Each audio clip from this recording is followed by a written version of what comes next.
dire que à travers le monde il y a 2 systèmes judiciaires. Fii au Sénégal ñun li ñu gis li nga xam ne moo nekk ci code bi dañ lay topp ci ay njort lu ñu njort mais dans d'autres systèmes surtout le système américain tant que amuñu preuve lu dëgër ci yow duñ la yóbbu ci yoon. jaral na leen ñuy enquête pendant 10 ans yow ngay mën a doxi say soxla ñoom sax ñu lay surveiller di la écouter di la nangam di la coytu mais tant que amuñu lu dëgër ci yow duñ la inquiéter mais fii dañuy njortu rek denc la ci kaso bi ne demal toog le temps que ñun ñu am ay preuve ci yow wàllu yow nga prouver sa innocence et donc c'est un peu ça le paradoxe et depuis le début li feeñ démb ci audition Sophie Gladima mais moo nekk ci dossier bi depuis le début et elle l'a dit elle a clamé son innocence teggi na tuuma yi nga xam ne moom lañ teg ci kawam et hier ki nga xam ne moom moo gagné marché bi ñu waroon tabax à Kédougou le centre de gravimétrie xaw ma nag luy gravimétrie boo ko kenn laaj parce que sama xam-xam yegul foofu mais en tout cas ce centre là la construction devait coûter 73 millions avec le matériel bi war a dem matériel bi tey boobu ñu budgétiser ko ki gagné marché bi moom nee na jënd na machine yi yëpp ba ñëw tege ko ba contrôleur IGE yi ñëw nañu ba gis nañ ko donc loolu tege na ak këyit yu wóor li ci desoon moom moo di tabax centre bi et centre bi li indi woon problème bi mooy wala li ko indi sax ba fii mooy fañ ko waroon tabax suuf soosu finalement dafa amoon problème le temps que nag ñuy xaar pour am suuf fu ñu koy tabax ministère ne nañu anticiper balaa xaalis bi di delloowaat trésor ñu war a ñëwaat di toppaat ci ay procédure nañu décaisser xaalis bi fournisseur bi nga téyee gum ko ba ñu am fu ñu koy tabax yow nga dem exécuter marché bi coow li jógee nag fournisseur bi ne comme demee na nii man damay dem trésor delloo xaalis bi trésor ne ko non y a une procédure kon téyeegum ko mënoo ko delloo noonu mu dem consigner ko à la caisse di xaar parce que ba léegi xaalisu état bi la Sophie laalu ko ki gagné marché bi laalu ko et donc looloo ci nekk depuis le début donc moom Sophie mu sukkandiku ci loolu ne man defuma dara donc du ma cautionner et cautionner également ça ne veut pas dire que li ngeen may toppee man maa ko def mais damaa cautionné wul parce que je me dis que je n'ai rien à me reprocher donc loolu moom moo ko ne ba léegi et ses avocats espèrent que lii day mujjee non lieu très bien puisque moom xamul fournisseur bi mosuñoo tegante loxo mosuñoo gisante xamante wuñu sax ci fenn très bien justement à l'image de Sophie Gladima Thielou mag du ay nelaw lii fi Simon expliqué leer na nañ jarta nekk ab juge pour atte ko waaye bu fekkee ni tegu na ci caisse de dépôt et de consignation bu ñu fa demee peut-être mën nañ xool ni koppar gaa ngi fa lu tax ñu tey ko ba tey ci kaso gi ma question derrière c'est est-ce que on utiliserait la reddition des comptes pour un règlement de compte avec les adversaires politiques xam nga Asma Khadija maa ngi nuyuwaat suñu mbokk Sénégal ñu teewlu lii bu ma ciy wax damay forcer pour am courage wax ci parce que sama doole dafay jeex non xam nga dafa jeexal sa doole daal non Afrique li ñuy préfère politique c'est moyenâgeux nii la mos a mel et c'est dommage parce que Asma Khadija xool entreprise multinationale yi nekk fii nii dañuy def audit interne dafa am ak lépp après doo ci dégg coow yëpp Asma affaire sàcc xaalis moom wala délit bu ko def boo ci déggee coow rek ni ñaan daa xam ginaar bala ciy coow fekkee da ngaa yemal ci kis comme li ngay wax nii mais loolu moo fi doon am depuis atam ba tey Abdou Diouf def na ko ak CREI yi Abdoulaye Wade du ñëwaat xam nga lii rek moo doon amaa les modes opératoires ne changent pas mais vous autres hommes politiques sénégalais mais faites montre d'imagination ngeen évoluer tuuti bu ko def parce que même ni ñuy kiyee sax kiyee seeni adversaire sax dafa xaw a xale dafa xalewee non c'est très moyenâgeux dafa boye kon ça répondrait au Gougnafier ou pas non xam nga Asma je pose la question à savoir savoir gis nga ku fi def yëfu Gougnafier dinañ wax Gougnafier on ne va pas nous choisir une terminologie bu soobee yàlla mais ku nekk nag ak ni ngay waxee loolu c'est-à-dire que bu ñu nangu sax ñuy imposer ñu ni ñuy waxee ak yooyu noonu ni daan waxee la ñuy waxee ba tey moom ñu nit ñi Asma Khadija xam nga débat de fond bi lan la ñun d'accord nañ effectivement ci Macky Sall ak Senghor ak yëpp xaalisu Sénégal ni ñu koy sàmmee des na Sénégal dafa bokk ci ay convention ñu exiger leen ay réformes yoo xam ne dañ ko war a def pour mais ma jox la benn exemple waaw man léegi Thierno Diop tey su ma bëggoon nekk milliardaire ba nekk xaritu Bassirou Diomaye Faye lu ma koy tey nekk dama lay laaj rek nañu waxante de vous à moi yéen waa Sénégal tey la moom koy lan ban pax yi lan lañ ko sakkee dama lay laaj rek amul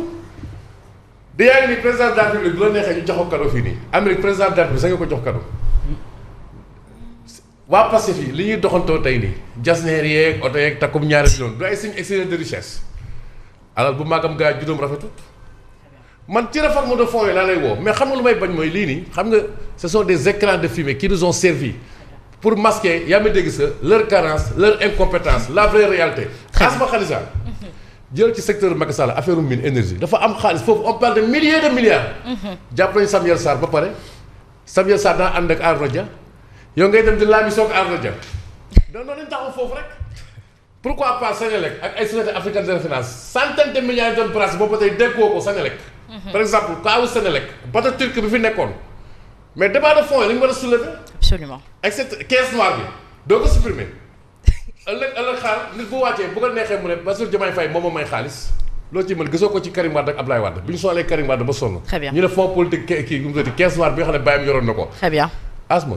moo tax mel ne sama doole dafa jeex bu ñu tànkal. aywa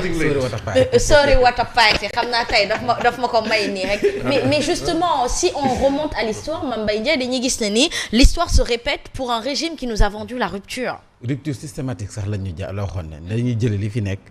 andi lu bees. waaye nag ñoo xam ne système moo leen entouré pour ñu andi rupture systématique dafay jafe ci ñoom parce que système moom moo leen entouré parce que dañ leen ndax gis nga am na yoo xam ne kenn mënu koo layal. ñoom ci biir seen biir pour ñu lay ko sax problème la kaawu Abdou Nguer kenn mënu koo layal kaawu Lat Diop kenn mënu koo layal kaalu Sophie Gladima kenn mënu koo layal xam nga damay dugg ci benn boutique bu ñuy defee transfert saa bu ma fa duggee danaa moom Pastef la bokk day kaas yéen waa matinal yéenay suñu bëñ bi metti kañ ngeen ñuy wàcc mais ma duggee xam nga la ma wax bu mujjee bi non neexul ba neex mais Abdou Nguer ne li ñu ko jàppee tegu lool moom xaaruñu woon ñu jàppee ko mënoon nañ xaar ba gis leneen lu dëgër mais kenn mënu koo layal yow lu ne fang kenn du ko jeex bu fekkoon da nga koy téye di wut ay preuve sax ñu ne waaw mais preuve yi yow da nga ko yor ba pare sa loxo diw moo def nee na man maa def kii yoonam nekku si nga boole ñoom ñaar tëj Sophie Gladima soxla woon sax xam-xam gëstul nga xam ne koppar bi mi ngi ci entrepreneur bi gagné marché bi moom nee na koppar bi disponible na dana ko déposé kooku jan lu muy def sa kaso ba kaawu la jóg ki ko porte plainte anamu di dox ay soxla bay séddale bay distribuer bay séddale waaw bay séddale waa léegi kon kee lu muy def sa kaso ba très bien dañu waxante dëgg très bien am na yoo xam ne neexut a layal très bien alors ma grande question c'est Simon Pierre Faye ndax Dame Justice dafa nekk sous la commande politique à chaque fois et à chaque régime. Oui, le débat se pose hein, mais dans ce cas précis également l'impression est forte parce que yaa ngi koy laaj Mame Mbaye est-ce que ñii par exemple ñi nga xam ne ñoom ñoo fi ne lii la ñu digoon du lii parce que lii ñuy def nii malheureusement ñu bëri fàttale nañ ko ñetti fan yi depuis histoire Moustapha Diakhaté et autres mais du lii ngeen ñu digoon parce que à la limite c'est ridiculiser même la justice pour des faits yoo xam ne à la limite jaru ko et wax naa ko fi démb bu ñu convoqué wuloon Moustapha Diakhaté ba mu dem ba foofu ñu ne ko lii de la ñu woowee benn photo boo commentaire ci président de la République parce que mi ngi dox côte à côte ak premier ministre ak président assemblée nationale kon amaana kenn du xam sax la mu wax. et justement ce sont ces genres de faits yoo xam ne ñu bëri comme Thierno Alassane Sall ak ñeneen jàpp nañu ne lii day ridiculiser justice bi parce que justice bi quand même il faut le dire il y a des magistrats honnêtes. Il y a des magistrats honnêtes. Mais le magistrat est tel que boo ko indilee këyit mais ci li nekk ci këyit gi donc lay mën a sukkandiku mënul inventer ay faits ci li nekk ci këyit gi lay sukkandiku donc bu ñu convoqué Moustapha Diakhaté à la DIC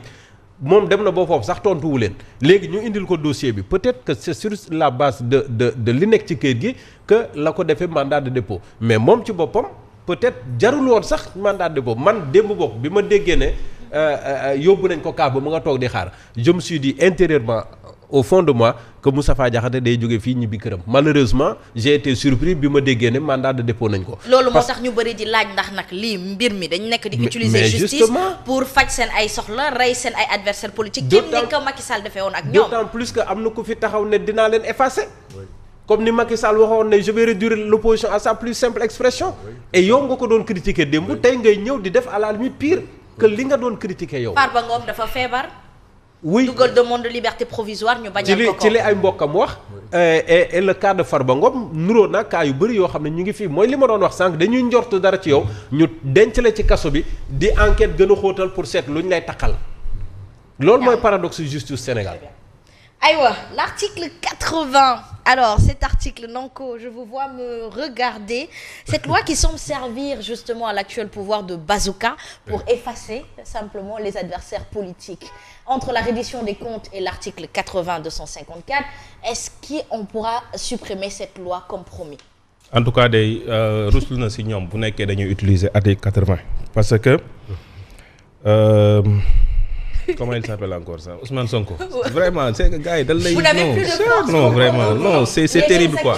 non comment tu peux yow nga def poste loo xamante ni mënut a deñ boo def bee tàppee da nga koy gis nga ne lii hérésie la. Vous êtes exaspéré par ça. Après ngeen dem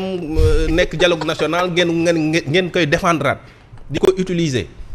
même si sax bu fekkente ne cas yi ñuy wax nii sax article 254 la mais article 80 ay de nature à compromettre xawma la sécurité publique xawma lan yooyu il faut que ñu dindi ko fii droit de l'homme yëpp ils sont unanimes que ce sont des articles liberticide article 80 article 254 démocratie dafa soxla dafa soxla vitalité dafa soxla nit ñi ñu bàyyi leen ñuy wax seen xalaat même si wax sa xalaat également c'est encadré bu fekkante ne nit ki da nga ko wax loo xamante ne waxuwut mais kooku noonu porter la plainte diffamation mu ngi fii leneen ak leneen mu ngi fii mais vraiment di utiliser article 80 ba pare ñoom moom vraiment war nañu am gàcce quoi parce que ñoom seen chef moom moo